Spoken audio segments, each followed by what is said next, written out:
Alright, so this episode is going to be a little quicker because we don't have any character challenges in the way, nothing like that. Just a couple of run-throughs through levels. Nothing too major. I am going to switch my graffiti to Garam's, but as you know, I'm going to play as Gum. That will basically always be the case, unless a mission doesn't require me to get like a high score count or something. For character challenges, I can use other characters. It's on. We're moving on to construction site for this mission. First graffiti is small size, Rio Baby by Ryu. No, that's not a mistake, at number 17. Next up is Buck Nutty by Nuts at number 21.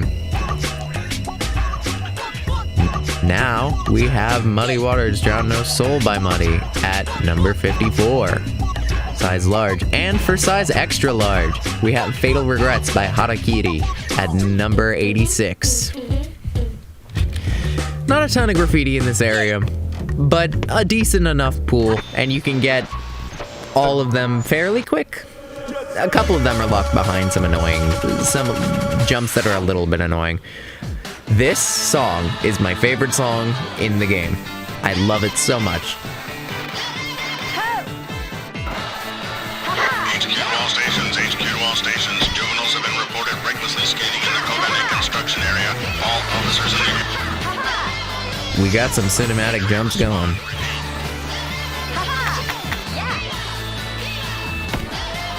I got Onishima nice and early, and with this version of the game, not all I think, but with this one specifically, sometimes Onishima just gets locked in place for like the whole mission. I find that kind of odd, but it's helpful, so I'm not going to complain.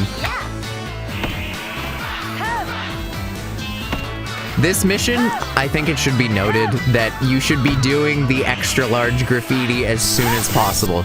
Don't do the small graffiti first, because the reinforcements, especially later reinforcements, because there are 2 sets, get really aggressive and really annoying when painting these large ones. And if you get hit, you lose your graffiti score bonus. Like it'll knock you out of your graffiti, which makes you lose the additional score you get.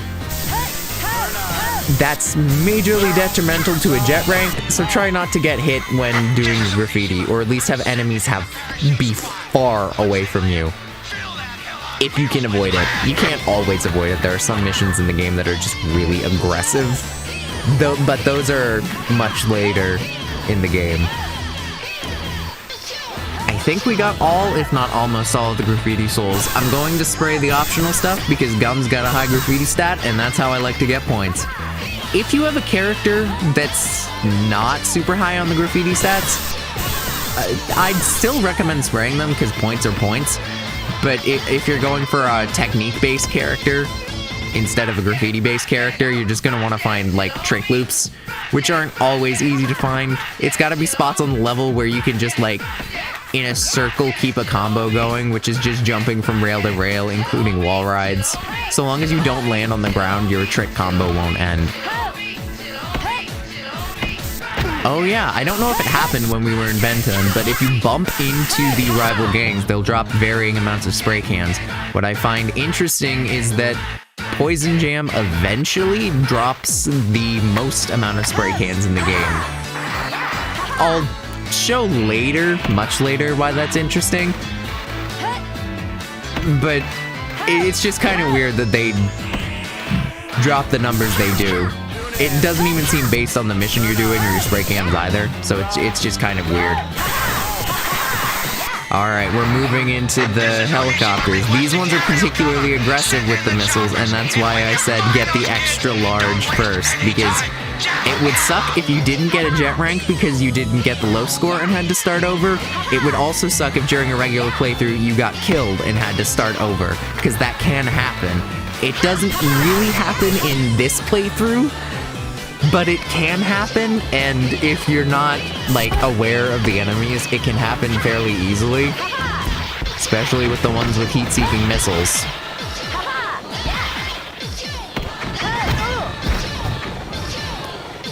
At least on the bright side, you can spray the helicopters, which makes fighting them easier, because they just crash after you spray them. I'm also just doing some of these things to get like a bit of extra points, like wall riding the walls in that pattern. It's not mandatory, but any extra score is appreciated.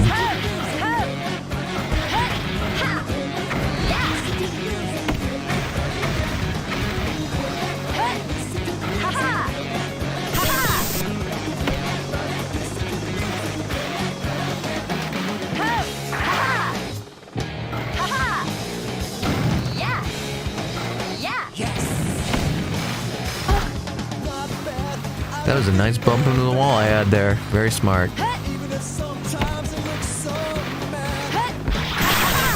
think I might have missed that green one there. Yeah, I did. Okay. I seem to very consistently miss that green spot on the wall over there. Like I said, it's not mandatory, but it is helpful to spray the helicopters just because it negates a source of damage, which can be really annoying. You can't do that with every enemy, but you can do it with helicopters. So when you can, it's advisable. I think that's it, yeah. We got the mission, we got the score, we're all good. That's right.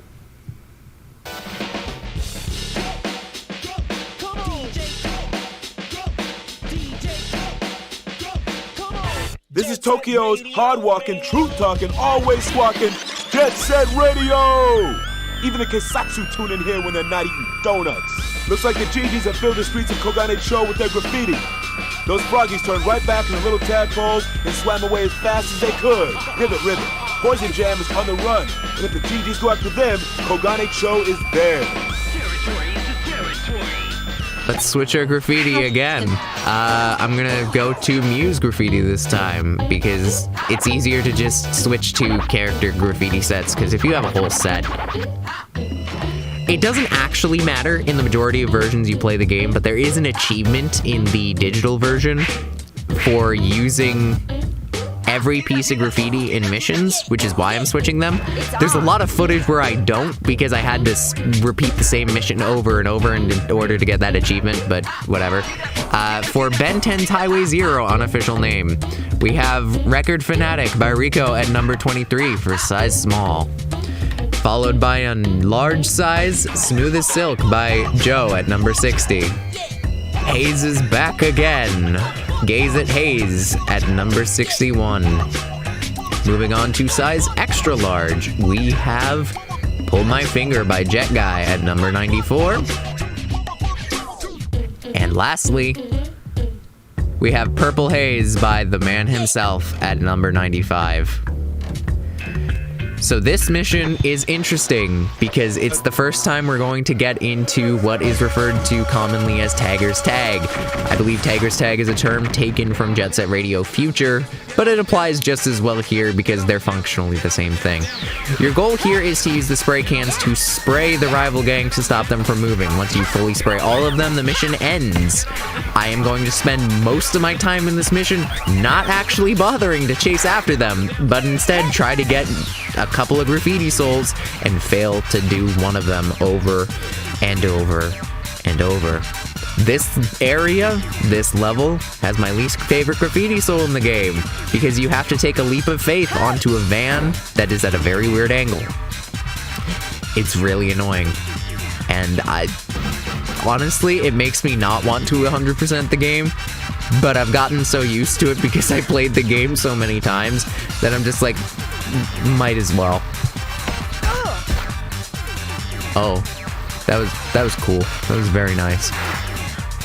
So making the jumps up here is kind of tricky. Like, they're not very lenient, but to get the graffiti souls, you're gonna have to do them. So large jumps and knowing when to jump and conserving your momentum, that's kind of important, but it's not something I could teach how to do. It's just something you'll learn if you play the game, which I highly recommend. The reason I'm making this series is because I want more people to see this game, play this game, know more about the game, where available, you know. So here is where the hardest graffiti soul in the game is. I don't think I'm going after it now because the circumstances aren't right. I have to wait for a, like, pink neon van to show up. Once that does, I have to land on it, and it's super annoying.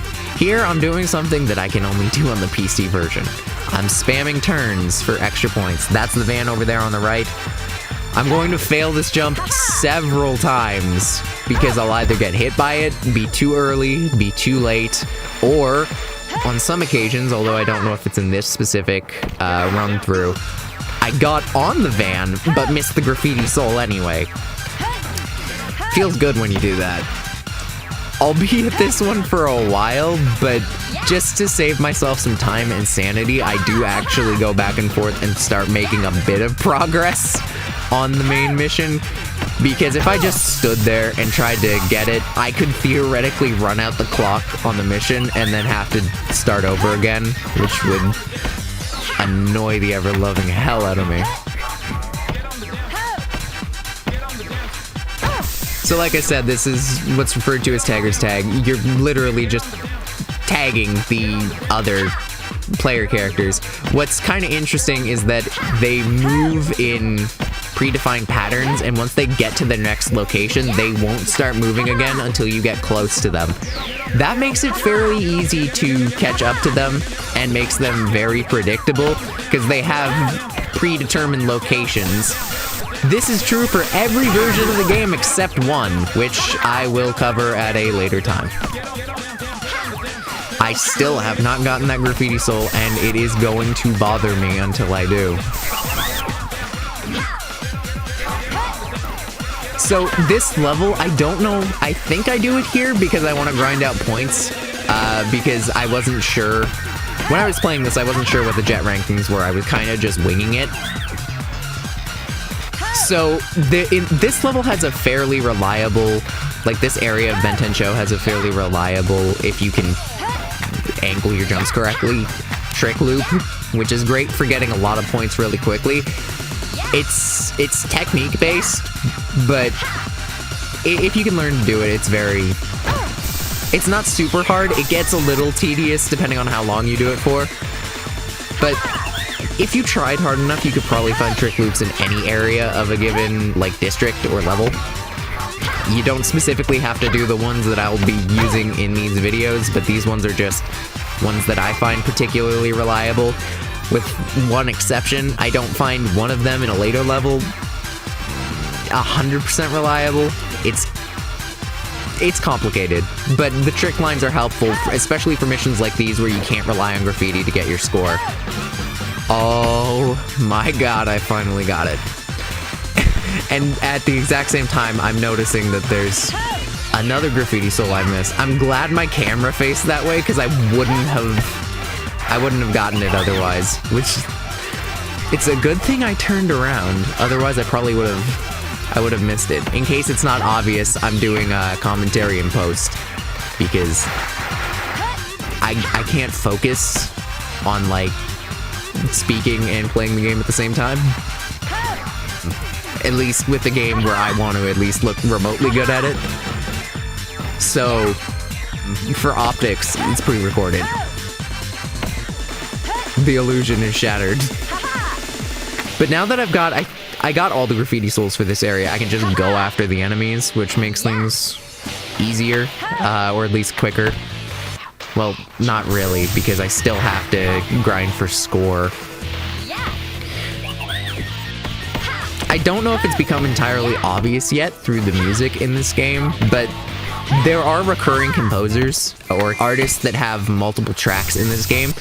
As most people probably know, Hideki Naganuma was, I'd say, the primary artist for the music in this game, contributing at least 8 tracks. But this game has a big mix of various artists and some licensed tracks as well, which I find kind of interesting. But we're getting a variety from various artists, and I think that's pretty cool.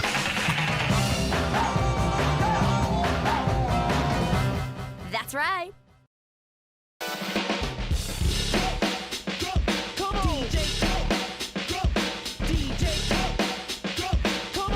Music that's violently smooth. It's Jet Set Radio. Even if you're locked up in the joint, don't forget to turn on that radio. The noise tanks just got scrapped. They played too many video games, and now it's game over. No continues either. Them GGs picked up a broken piece of a record from the noise tapes, but by itself, it's about as useless as a vegetarian steak dinner. What were they doing with that?